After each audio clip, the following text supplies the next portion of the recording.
I am the living legend, the true alpha male. I rule the kingdom of hair loss. Imagine, here's a video I'm shooting wearing this yellow shirt and I'm not responding to a comment. This is just a thought that I had. I had mentioned a few weeks ago that for the first time ever I went to Monday Night Raw, WWE Wrestling. I took my son, he's 9. He loved it, obviously. 4-hour event in downtown Nashville. And something I started doing after the show is I looked up the ethnic backgrounds of some of the wrestlers, because I noticed that they either were bald and shaved their head and had beards, or they had long hair, like really long hair, and like Norwood 1.5 hairlines. And something I kind of noticed though, because some of the wrestlers are of Middle Eastern descent. And here's what I was thinking. If there's one ethnic background that just seems to be almost the most cursed to not have hair on top, like to go bald young, but to grow an awesome beard, it's Middle Eastern men. So I just want to talk about that. So obviously one of my hair loss theories is the sooner you can grow a full connected beard, that's a sign that you're going to be experiencing hair loss earlier in life. It's not a guarantee, but it's a sign that you might. Whereas for the guys who still can't grow a beard by 20, they tend to be the guys that aren't going to be going bald anytime soon. That tends to be the situation. We're not talking about the exception of the rule, we're looking at the general mentality. Boys focus on the exception of the rule, trying to prove me wrong.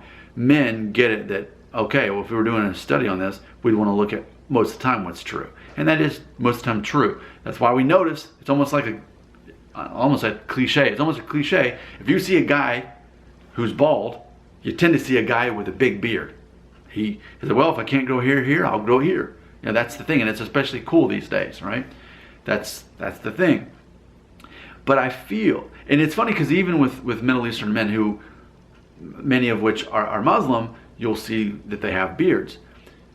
And so that's interesting to me, because my perception is Middle Eastern men tend to be ultimately the baldest ethnic background and the beardedest of them all.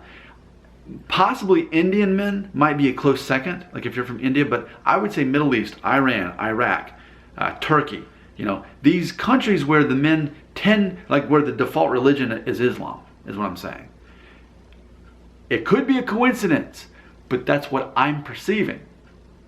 Granted, let me remind everybody, in case you're wondering how random this is, my mom took a DNA test. She shows 14.1% West Asian, which if you look up West Asian, is pretty much those countries I named: Turkey, Iran, Iraq, you know, those places. So even my own DNA goes back to that. But that doesn't mean because of that 14% that I definitely am going bald soon. I'm almost 40.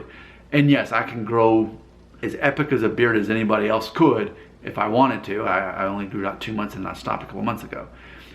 But ultimately, I think certain ethnic backgrounds, obviously Native Americans, Japanese men, for example, whether you're Native American or Japanese or Asian, typically you're the guy that couldn't grow a beard no matter how hard you tried, but less likely to go bald young in general. That's the general rule.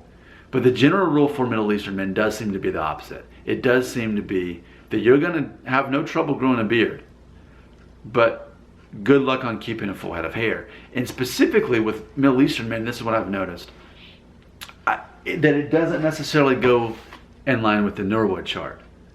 It's more so that it's often what I would say is more of a diffuse thinning situation, where we can see hairlines that are low, but over an overall thinness of the hair, or maybe just on the top, but either way, bald by default, but the beard is there. That's generally what I see. If you were to say, Nick, which ethnic background is most likely to go bald young but have the beard, be on that extreme side of the hair loss situation, which I always say is the extreme masculine features. Because the most masculine thing you can do, and I said this when I had the full beard, is that the most masculine and exclusive thing you can do is grow a beard. That's not something women can do, and if they can, they're not happy about it, and if they do, maybe they want it and they want to become a man because that's how exclusive and masculine a beard is. Well, what's second to that? What's the second most masculine trait you can have? I would say is going bald. So I would say Middle Eastern men have a definite masculine look by default just in that. That's the way I perceive things. So let's explore this more. I think this is worth talking about. And I know a lot of my viewers are Muslim. You live in the Middle East. I like to know what you see. I like to know what you perceive, because what you have, I only have a part of. You know, I'm a mixture of a lot of things, but I have a lot of people who, if they took a DNA test, it would just basically be like 100% West Asian, Middle Eastern, whatever. That's what it would say.